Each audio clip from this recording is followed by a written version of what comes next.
seorang murid, saya dapat belajaran seluruh manusia punya kawan, punya sahabat. Tapi begitu meninggal dunia,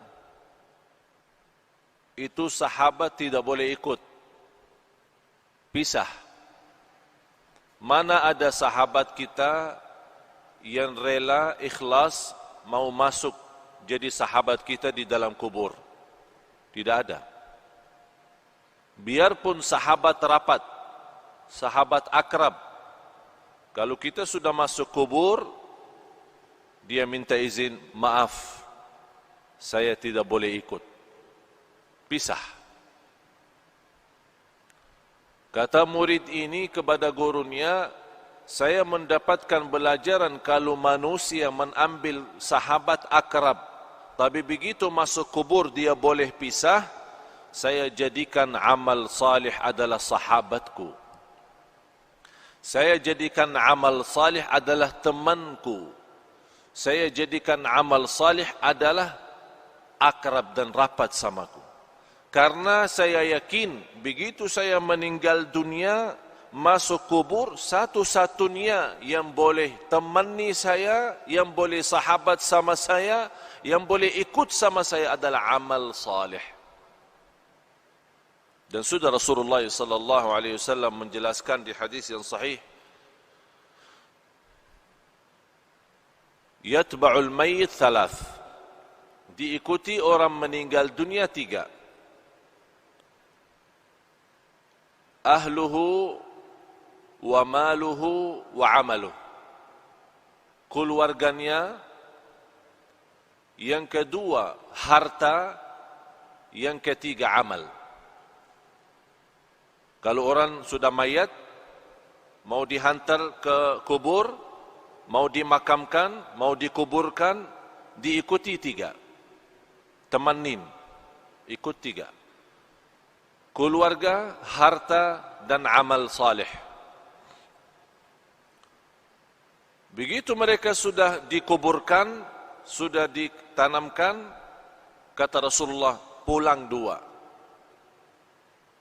diam 1. Pulang balik, keluarga sama harta. Tapi yang diam di situ dan ikut masuk adalah amal. Amal salih maupun amal tidak salih. فَمَنْ يَعْمَلْ مِثْقَالَ ذَرَّةٍ خَيْرًا يَرَهُ وَمَنْ يَعْمَلْ مِثْقَالَ ذَرَّةٍ شَرًّا يَرَهُ. Oleh karena itu seorang mukmin yang mencintai Allah dan Rasulnya, dia boleh tahu amal salih sangat diperlukan nanti. Oleh karena itu, yang semestinya perhatian kita sepenuhnya bukan kepada keluarga, bukan kepada harta dunia kita, tapi perhatian kita kepada amal kita. Karena ini yang menjaga kita nanti. Boleh dengan amal salih itu, kita sudah di dunia kubur, boleh jadi sinar. Allah bagi cahaya. Cahaya dari mana? Salat, wudu, sedekah, puasa, silaturrahim, akhlak mulia, amanat, jujur, lemah lembut, kasih sayang, cinta. Semua kebaikan dia usahakan dan dia amalkan. Di situ Allah terangkan kubur yang namanya kubur sempit, gelap, dan kita sudah nampak macam mana kubur, dan tidak ada di dunia orang masuk kubur sudah dibagi lampu di dalam. Tidak ada. Apakah anda sudah nampak? Masuk dalam satu kubur, buka, ada semua. Ada tempat tidur, ada lemari es, ya, untuk minum-minum nanti. Ada enggak? Tidak ada kan? Tidak ada sama sekali. Selimut, bantal, boleh masuk sana? Tidak ada. Semuanya tidak ada. Biarpun raja, biarpun sultan, biarpun menteri, biarpun orang kaya, biarpun apapun jabatan, biar miskin, boleh di dunia beda rumah. Orang kaya punya istana, punya rumah bagus. Orang miskin punya rumah sederhana. Tapi kalau dalam kubur sama, tidak beza. Tapi yang boleh jadi beza kalau di kubur, bukan soal kaya miskin, bukan soal orang mulia, soal orang biasa. Tapi yang menjadi beza dalam kubur adalah amal salih. Disitulah dalam amal salih Allah terangkan kubur yang sempit, yang gelap, tidak ada udara, tidak ada angin, tidak ada oksigen, tapi boleh orang yang masuk di sana karena dia banyak istighfar, banyak jaga salat, banyak salat malam.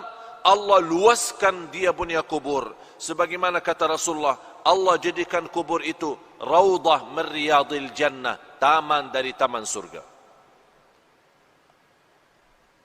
Dan boleh juga kubur itu menjadi lubang dari lubang neraka. Apakah kita sudah bersedia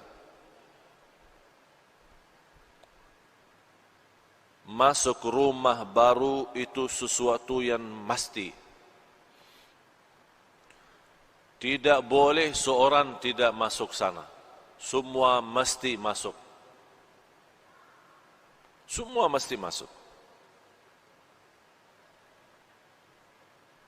Apa itu orangnya, dari mana orangnya, muslim, non-muslim, apapun agamanya, apapun budayanya, Arab, non-Arab, semua masuk kubur itu. Semua masuk. Nampaknya kubur itu sama, tapi sungguh di dalamnya sangat beza.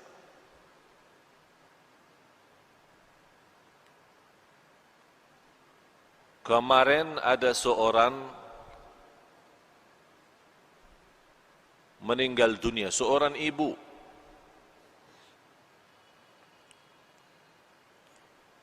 Keluarga menceritakan sekian tahun sudah meninggal dunia. Ada satu projek dari pemerintah mau buat jalan di situ. Jadi semua makam-makam kuburan yang ada di situ mesti dipindah. Pas mereka dikubur seorang ibu yang sudah meninggal dunia sekian tahun, dibongkar kubur, dibuka, dicium harumnya macam harum misk. Semua orang yang datang bekerja merasa harumnya luar biasa. Harumnya membuat hati tenang. Harumnya yang tidak pernah kita dapat di dunia. Itu keluar dari dia punya kubur. Akhirnya ditanya dia punya keluarga, apa amalan seorang ibu ini sambil boleh dapat kubur macam itu harumnya?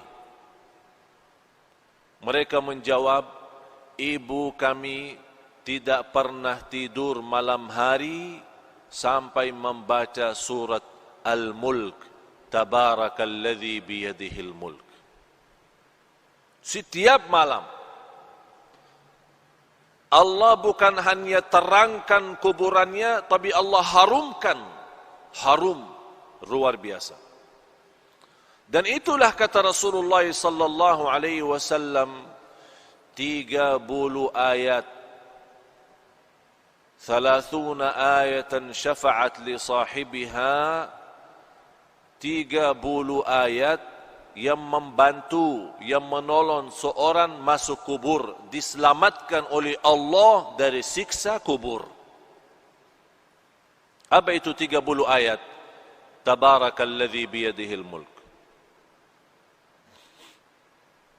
Dan ini juga menjadi sunnah Nabi kita, Nabi Muhammad sallallahu alaihi wasallam. Sekarang tuan-tuan, jamaah sekalian, cuba bertanya diri, berapa kali kita baca surat Al-Mulk? Ini bahan suratul Mulk, 30 ayat, kalau kita duduk tidak lebih dari 15 menit, 20 menit. Tapi 15 menit mahal. 15 menit jamin kita selamat dari siksa kubur. Tapi banyak manusia yang lalai. 15 minit, boleh kita selamat di alam kubur, tapi kita lalai, sepertinya kita sudah siap disiksa di kubur, bukan diselamatkan. Na'udzubillah. Oleh karena itu, tuan-tuan jamaah sekalian yang dimuliakan Allah Subhanahu wa taala, dirahmati Allah sekalian, baca surat Al-Mulk. Niat kita diselamatkan oleh Allah dari siksa kubur. Diselamatkan oleh Allah dari kubur, lubang dari lubang neraka. Menetapkan hati kita saat ditanya oleh mungkar nakir, kita boleh pandai jawab. Ini semua barakah surat Tabarak. Tabarakalladzi biyadihi al-mulk wa huwa ala kulli syai'in qadir, alladzi khalaqal mauta wal hayata. Allah menciptakan mati dan hidup, liyabluwakum ayyukum ahsanu amala. Diuji kalian siapa di antara kamu yang sebaik-baik amalan. Yang saya herankan, umat Islam yang segitu indahnya Islam, segitu mudah amal salih, tapi banyak yang malas. Malas alasan sibuk, malas alasan hawa nafsu, malas alasan dunia, syahwat, harta, anak, keluarga. Kalau sudah masuk di dunia kubur, baru dia nampak hakikat berlaku dan perbuatannya. Di situ dia bercakap, ya Allah, kurbankan semua keluarga saya siap. Saya ikhlaskan semua jadi kurban. Orang tua saya, istri saya, anak saya, cucu saya, harta saya, semua masuk neraka. Tapi ya Allah, saya mau selamat sendiri. Itu berkata orang kalau sudah masuk di sana, dia akan nyesal, dia akan sedih. Tapi tidak ada guna kalau sudah nyesal di dalam sana. Tidak ada guna. Sekarang nyesal ada guna. Kalau nyesal merubah kehidupan kita menjadi lebih baik. Kalau kita sedih menjadi orang segera taubatan nasuha, mengisi amal salih, mengisi taqwa dan mengisi apa yang diridai Allah Subhanahu wa taala. Baru akan terwujud saat kita menghadapi kematian. Ya ayyatuhan nafsul mutmainnah, irji'i ila rabbiki radiyatan mardiyah. Ini sebuah penghargaan yang luar biasa istimewa dari Allah. Ini Allah panggil, hei jiwa yang tenang, sini, jangan takut, jangan khawatir. Allah sambut, Allah jemput, Allah muliakan orang-orang yang berjuang dalam kehidupannya karena Allah, dan dia wujudkan, qul inna salati wa nusuki wa mahyaya wa mamati lillahi rabbil alamin. Dia wujud hidupku, matiku karena Allah. Di situ nanti di akhir hayat Allah jaminkan husnul khatimah. Tuan-tuan jemaah sekalian, sisa umur kita tidak ada yang boleh tahu. Sudah saya silaturrahim kali ini yang ke-7. 7 atau yang ke-8? Kurang, yang ke-7. Saya sudah ke-7 kali ke Malaysia. Allah izinkan bersilaturrahim.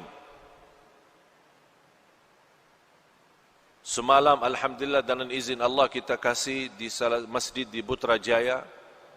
Alhamdulillah dalam kesempatan ini kita boleh isi di sini. Dan di tempat ini sudah 3 kali ya. 3 kali atau 4 kali. Tujuan kami yang saya sudah 7 kali tidak pernah terbayang boleh 7 kali ke Malaysia. Karena setiap malam mesti saya siap mati. Dan saya nawaitu kalau Allah masih izinkan punya umur lagi, insyaAllah akan berjuang hidupku, matiku lillah. Saya punya istri, punya anak, boleh jumpa setiap 4 bulan 1 kali. 4 bulan baru boleh jumpa istri. Karena kenapa? Habis banyak waktu untuk umat, untuk dakwah. Bagaimana tuan-tuan diselamatkan oleh Allah dunia dan akhirat. Bukan hanya dunia. Ini dunia kecil.